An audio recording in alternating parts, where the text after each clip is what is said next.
Hello everyone, how are you doing? I'm doing awesome. I see that this episode is called Sasuke Retrieval Squad. Why are we retrieving Sasuke? Sasuke walked out of the village on his own. Sakura begged. She begged him to stay. She said, just stay with me and I'll make you happy. And he said, no! Walked right out of the village. No blackmail, no threatening, no kidnapping. Man's walked on his feet. So why are we going to retrieve him? I bet it's going to be spearheaded by Naruto.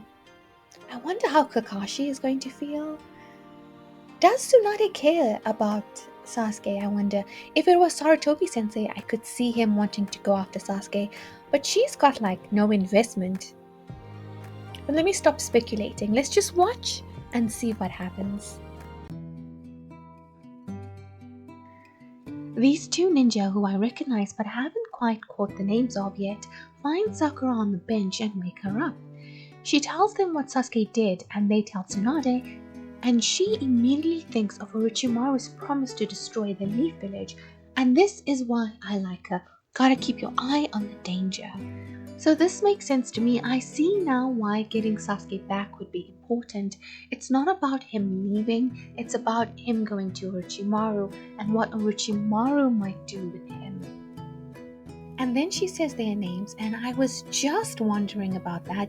Uzumo and Kotetsu. I still don't know which one is which, but locked in. I'm gonna figure this one out. I could just Google it, but no. I'm gonna learn from the show. We visit the Nara family, and Mrs. Nara is nagging her son to get a move on, making him question why his father wanted to marry her at all. I can't imagine asking one of my parents such a thing. But I guess him and his father are close. Anyway, Tsunade sent for him specifically, and I wonder why him. I mean, I like Shikamaru, but he's a brand new Chunin. What? Wait! That doesn't make any sense. What does Sasuke have to gain by talking to someone as depraved as Orochimaru? At this point, his motive doesn't matter. So all I gotta do is bring Sasuke back? As long as none of our enemies are with him, it shouldn't be that big a deal. I really like that Shikamaru knows who Orochimaru is, because it's always frustrated me or annoyed me that Naruto seemingly doesn't know anybody, right? And from the reputation that the Sannin have, everybody should know all of them, especially if you yourself is a ninja. And I didn't like that Naruto was always in the dark, but Shikamaru, who is established as being smart and being knowledgeable, he knows who Orochimaru is and that he's bad news. And I really like that little subtle, storytelling, character building. I like that. I like that he knows who Orochimaru is. Immediately on board. At first he thinks it'll be a simple retrieval mission, but Tsunade warns him that it likely won't be that easy. Orochimaru will have sent minions for Sasuke, and as we have seen by Kabuto's badassery, Orochimaru's minions are probably very strong. And in his mind, he's like, what happened to Sasuke? I looked up to that guy and now he's defected. I never really got the sense that he admired Sasuke, but I can see him admiring Sasuke's strength and how hard he worked at the academy, and not necessarily being a fan of his personality. Regardless, it's very shocking news, and I can understand why he'd be so surprised. He wants a team of Chunin and Jonin, but she denies the request. Everyone is busy or has to stay in the village to protect it. What about Kakashi-sensei? Where's Kakashi-sensei? Send Kakashi! This whole thing's a drag, but I do know the guy, so I can't just let it go. Well, that's just the way it is, I guess. Hold on. There is one person I strongly recommend you include. No way! You gotta be kidding! I like how he puts on that he's annoyed that Tsunade made him take Naruto, but we all know he would have taken him anyway. That's his homeboy. Naruto is clearly upset, but I kind of wanted more of an emotional reaction, but of course, everything is very rushed right now and they're under this short time limit, so I understand snapping into action rather than descending into emotions. I mean, that's the whole thing of being a shinobi, right? They go to Choji's house and lure him out with the last potato chip. Next is Akamaru and Kiba, who they just happened to come across. And surely now they're going to go get Neji, because that was the first person that I thought of. Your surgery, I heard that it went well. It did. And they said you're fit to be released? I was told I could resume my training soon. I have to take it easy, of course. Why now, of all times? Lee, it's up to you. You do what you must do. That's very lucky that they just happened to bump into him, because apparently they weren't going to go and fetch him and were going just the four of them. Neji is going to be a very good addition to this team. And I'm very sad for Lee that he's having to sit out of this one, but I am glad that he was able to recognize that he needed to stay and not try to put himself on this mission, because I don't think Shikamaru would have taken him. But man, my heart really does hurt for him, poor Lee! And then as the boys are standing at the gates of the village, they play those drums, you know, the action hero music. Gets me psyched every time.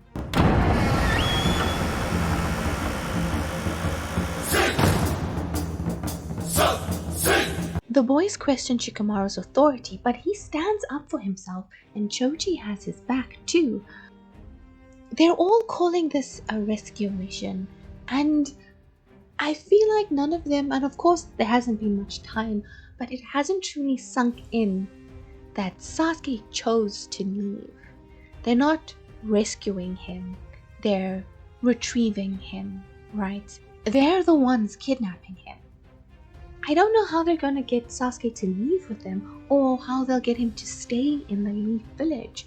Is he going to become a criminal now? Will they have to lock him up to make sure he doesn't leave and run away to Orochimaru to become powerful? What are they going to do? But for now, Shikamaru comes up with a plan to have them all moving in a single file that takes into account everyone's strengths and weaknesses, thereby putting each of them in the best possible position, displaying not only how well he knows them, but his good understanding of proper tactics. For as long as I've known him, Sasuke and I haven't exactly been close buddies. In fact, I don't really like him at all. Whoa. All the same, Sasuke's a ninja belonging to the Hidden Leaf Village. He's a comrade, and I'll put my life on the line to help him. That's the way of our village. Oh, Shikamaru, that was very inspirational. Young man is a patriot. Now we get to see a little more of Naruto's heavier emotions as he realizes his words to Sakura weren't true, because Sasuke very much did let a guy like Orochimaru sink his teeth into him. As they're about to leave, Sakura stops them. Shikamaru tells her she can't come. She already tried and failed to stop him. And she's clearly very sad and crying, and shame, Naruto makes it worse. He's like, "Did Sasuke turn his back on you?" Yeah, man. She begged him to stay, and he said she's annoying. But he did say thank you for everything. Naruto, this is a once-in-a-lifetime request. Just bring him home. Please bring Sasuke back to me. Guys, this makes me cringe so hard. I guess my heart is cold and empty because I don't think I'm feeling what I'm supposed to. I get it. I can see that deep down this must be really painful for you. I know you must be suffering. Don't you worry one bit! I'm gonna bring Sasuke back! I promise that on my life, Sakura! Sakura doesn't deserve Naruto. And then she reminisces on how poorly she's treated him and how little credit she's given him. You've always understood me. You've always been there when I needed help. Naruto. I'm glad that she at least realizes this. Lee says some encouraging words to her because he has faith in Naruto, and I just need Naruto to put on that green onesie that guy gave him and join the team. Meanwhile, the bad guys have an important task for Sasuke before they can go any further, and they're all sniggering at him and being kind of unsufferable and annoying, and so the grey-haired guy tells him that Sasuke has to die. You will take one of these awakening pills. That mark on your shoulder is only a first-aid curse mark. But those pills will stimulate and magnify its power, making it a level 2. Such a rapid change would kill you at once. We'll cast a barrier ninjutsu to lessen the effects of the transition. Instead of dying, you'll only be suspended in a state of half-death for a while. So if I'm understanding correctly, these pulls will cause him to die, but these sound ninjas will use a jutsu to lessen the effects of the pulls? It's like a rebirth phoenix type situation, I think. Die and come back stronger. So when Naruto and the gang find him, he could be in this half-dead, almost dead state, right? As Sasuke takes the pull and its effects kick in, Orochimaru's villain organ music plays and it's great, but I don't know how I feel about it being played when he's not here. But I do enjoy hearing it. The sound ninjas do their jutsu, and now my worry is that the leaf ninjas will interrupt this whole process and endanger Sasuke's life. We check in with 4 senior leaf ninjas who are exhausted after a mission. They feel some weird vibes, so 2 of them go off and discover the sound ninjas, and both groups are ready to throw hands immediately. The sound ninjas activate their curse marks, and I like the touch that they're all different. I need to look more closely at Sasuke's next time to really see what they look like. Genma blocks a kunai with his toothpick thing and he must have very powerful lips. We don't see the details of the fight, but we see the outcome, and the sound ninjas take out Genma and the other guy, and it was 2 against 1, but they're also strong Jonin, right? But if these 2 couldn't handle the sound ninjas, how will a brand new Chunin and 3 Genin do it?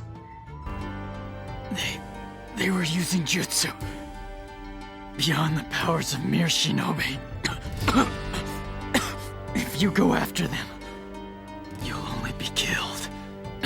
The scale of jutsu in my mind, like, I don't know the amount of it. Like, I imagine a shinobi learning just like a fraction of what jutsu is actually capable of.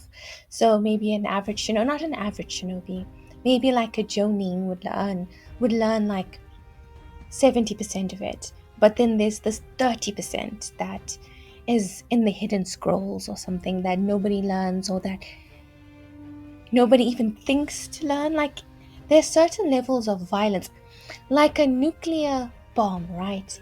As far as weapons go, there are some weapons that we are just like, no, we can't do that. That's too bad. That's too much destruction. It's too much violence. We're not going to do that. So, is there like jutsu weapons of mass destruction? Do you know what I'm saying? Like, jutsu that are so violent, so destructive, so intense that most ninja are like, no, we can't do that. But Orochimaru and his gang are like, yes, that's exactly what we're going to do. I hope you're receiving what I'm giving here. Akamaru and Kiba's sense of smell is very useful, and they're able to get the gist of what just happened. Shikamaru wants to visit the scene of the Leaf vs. Sound showdown to gather clues, but the others point out that that's kind of a waste of time. Sasuke will have even more time to leave the Land of Fire, and once he does that, he'll be out of their reach. So he makes the decision to go straight for Sasuke, and pretty soon they run into booby traps that they have to navigate. Shikamaru uses his shadow possession jutsu to stop Naruto blowing them all up, and Neji uses Byakugan to see the sound ninjas resting. Time to make a plan of attack. Back in the village, Lee wants to up his post-operation training, but Tsunade warns him to slow down and gave him some really good advice. A true ninja endures hardship with patience and restraint. He knows how to wait. So just look at this as another kind of training. That's just good advice for life. Our Leaf Jonin clearly pushed the sound ninjas hard because they're buggered. I like knowing that it wasn't an easy victory for them. There was 4 of them after all. Our boys attempt a sneak approach, but the spider guy has a web woven around the whole area, and he senses their approach.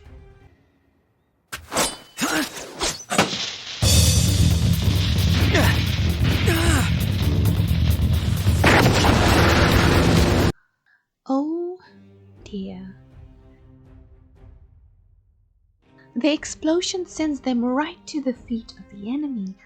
Quick thinking Shikamaru is like, hold up, we just want to talk, but unfortunately the spider guy has the others in his trap as well. Kiba releases some smoke bombs. I'm assuming it's him because he did this before. Don't you think the spider guy looks like Iruka's evil cousin? Anyway, Shikamaru uses the cover of the smoke bombs to catch this guy in his shadow position jutsu, but these sound ninjas are very strong and experienced. What was that? Earth-style barrier. I'm a little bit surprised that they didn't attack them and just sealed them in that earth dome, because I wouldn't be surprised if Orochimaru had been like, if you see that fox kid, just kill him. But maybe they don't know what Naruto looks like.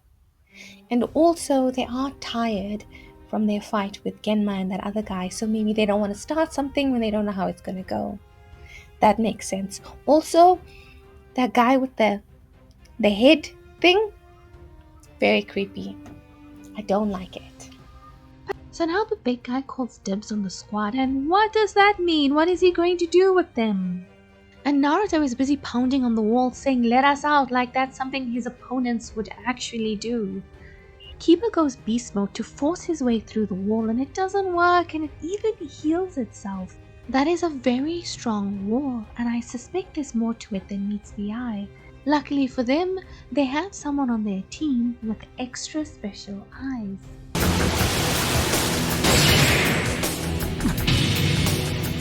The wall is... It's what? The wall is what? Our chakra. It's absorbing it as if it were a sponge. Huh? I like the way that worked out. I was like, oh, why would they capture them and not just hurt them or kill them? And then there's a reason, it's so that he could drain their chakra. That makes sense. That's very good storytelling. Though I am bummed that they have been captured and that their chakra is being drained away. And the name of the title of this episode has the word mutiny in it. So I'm guessing the boys are going to struggle a bit with teamwork to get out of this situation.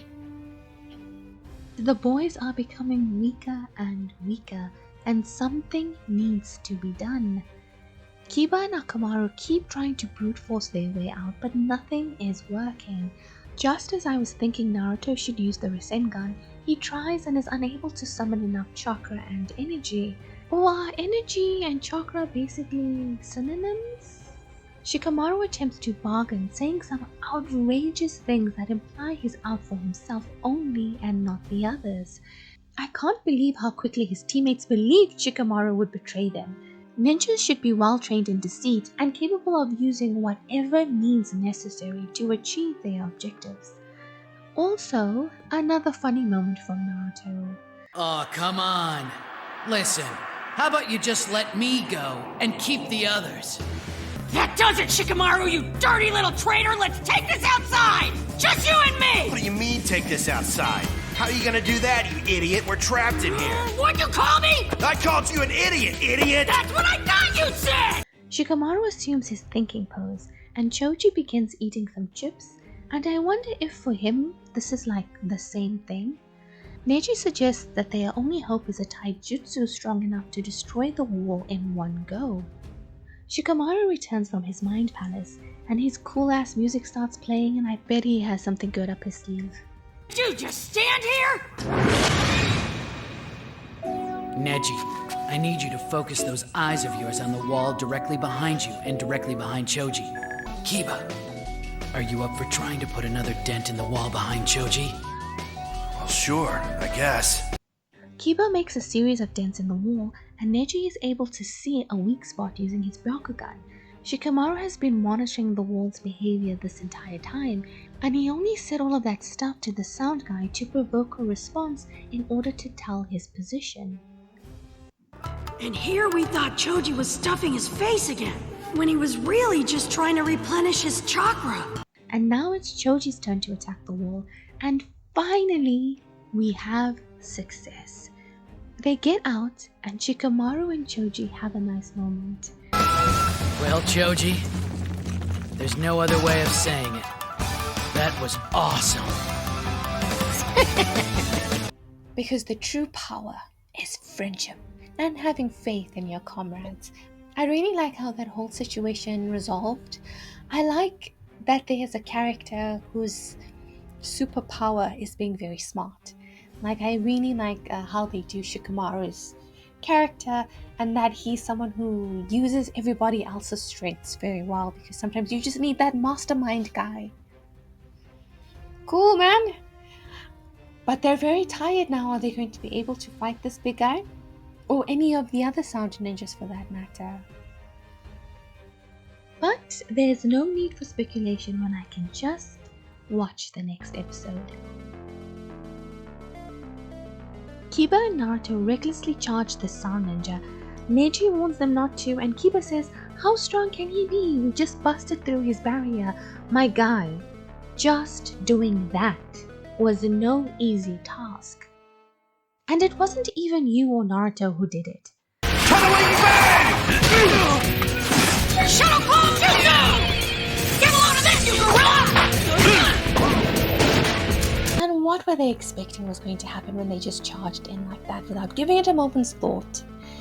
I didn't expect the two of them to be so two peas in a pod. Like, Naruto and Kiba have quite a lot of recklessness in common. The sound ninja starts using another jutsu, but Choji whisks them away. They're going to split up, so one group goes after Sasuke while the other distracts this guy. Shikamaru puts Neji, Kiba, and Choji in the go after Sasuke group, but before they can go, this guy throws a chunk of the forest at them. My mouth actually dropped open when he did this. I had the same reaction as Naruto.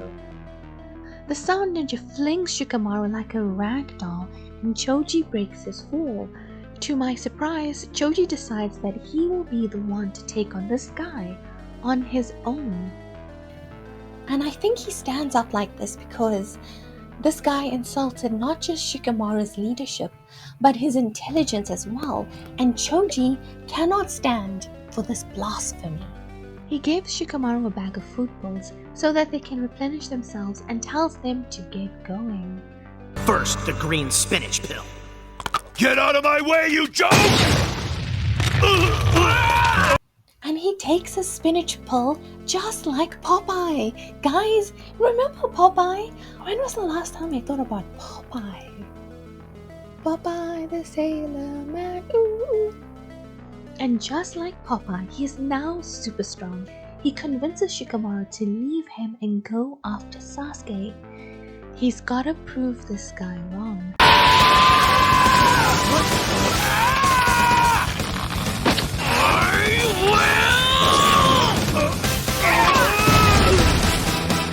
Stop you. I wasn't expecting Choji to have his very own cool moment. I am enjoying it very much. It's a real shame he didn't get further in the tuning exams. Shikamaru explains that special pill that Choji took. It's his clan's secret weapon and comes with a huge amount of energy, but there are side effects. Pills that grant a person explosive power. There are 3 of them: green, yellow, and red. The amount of energy that each of those pills contains is absolutely massive. I didn't think the spinach pill by itself would hurt so much. I hope we can settle things with the green pill alone. Just don't take the red one, Choji. Gosh, so he needs to finish this as soon as possible. He wraps this like rope with kunai on it around himself, so he becomes a fast-moving spiky ball, and he gets a pretty direct hit on the ninja. Will it be enough? Apparently, Akamaru doesn't think so. Can't believe this dog is busy throwing shade to Choji. The sound ninja brings out the power of the curse mark and knocks Choji aside, and then he insults him by saying he's the least important member of any team he's a part of. These words cause Choji to flash back, remembering all the times people have doubted him or criticized him. And oh man, I didn't expect Choji to make me all emotional. And this guy keeps putting him down more and more. Shikamaru clearly believes in him completely. He stands up for his friend when the others doubt his ability, especially Kiba. Shikamaru, he's always... Huh? Shikamaru, he's always believed in me. Choji, are you ready, buddy? Guys, you have no idea how much I adore this kind of power of friendship stuff.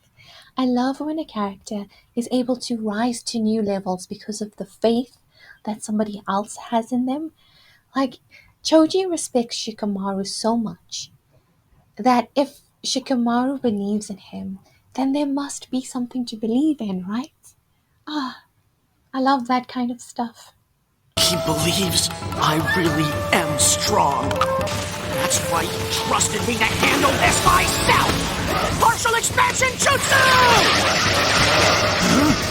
And of course, it just had to end there.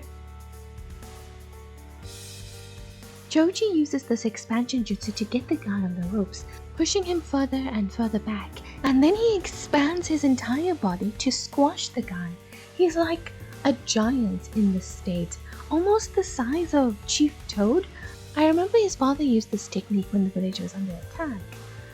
Unfortunately, the sound guy is not squished, and he lifts Choji off him and chucks him. And now he's transformed into something he's calling the second state, which allows him to use tons more power. And is this the same second state that they were talking to Sasuke about? Is Sasuke going to be able to do this when he wakes up from his half-death?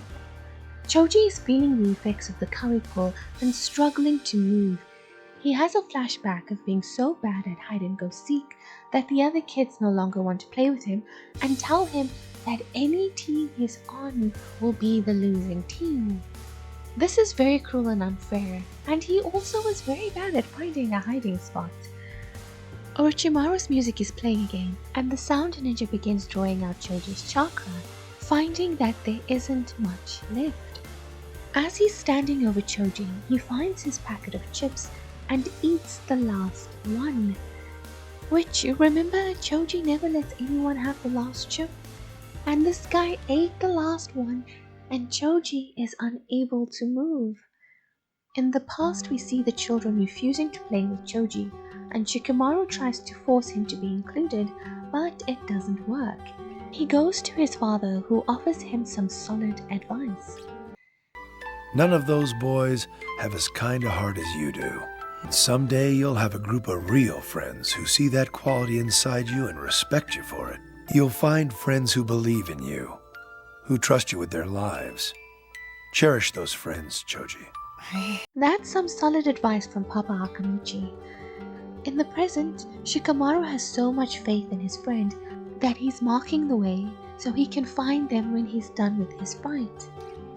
In the past, we see the boys becoming friends, bonding over eating chips and watching the clouds. It's really great to be a little kid, hey? You make friends so easily. Things are not looking good for Choji, and he eats the chili powder pull even though he could die if he takes it.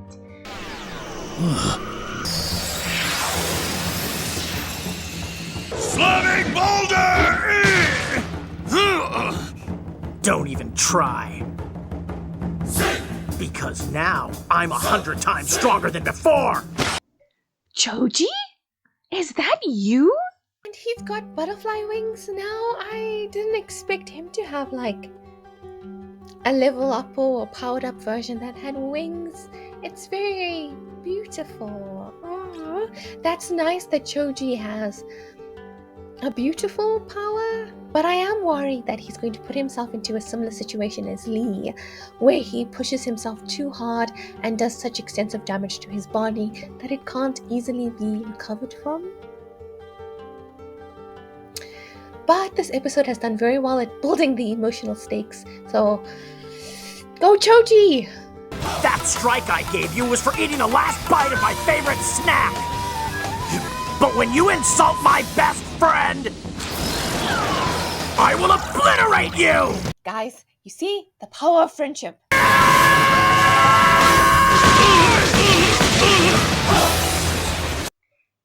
And Choji has done it. He beat a sound ninja. And he's only a Ganin.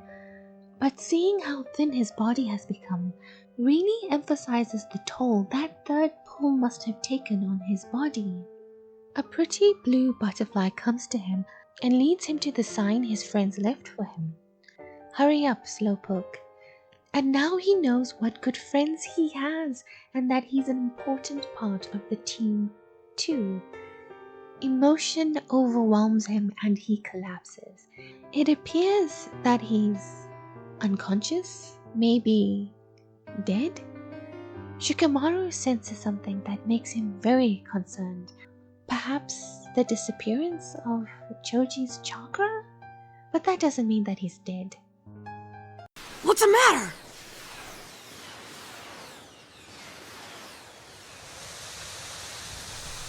It's nothing. He only said 2 words, but you could hear the pain in them. So they're really playing around with our emotions here, hey? They took us to such an emotional high, the power of friendship, the flashbacks, the butterflies, the beautiful scenery, all this stuff just to have him collapse against the tree and seem like he's dead. But I know that Choji is not dead, because I know that in Boruto, Choji is there and Choji has a daughter, and there's another Shiko in a trio. So I know that he's not dead. So that's why I'm not sad. It's because I know he's not dead. But I'm sad that he got so badly hurt. I am concerned. I'm genuinely concerned that he could have injuries like Lee had, and that his recovery won't be simple or easy. Dad, you were right. I made some really great friends. So this is the end of the video. I hope that you enjoyed it. This one was a lot of fun. I have a sneaking suspicion that future ones will not be as fun because Sasuke and Naruto are not going to have a fun interaction when they see each other again. So that's something to look forward to. Please like and subscribe to the channel. I hope that you have a good day, a good week. I'm Kayla. See you in the next one. Bye.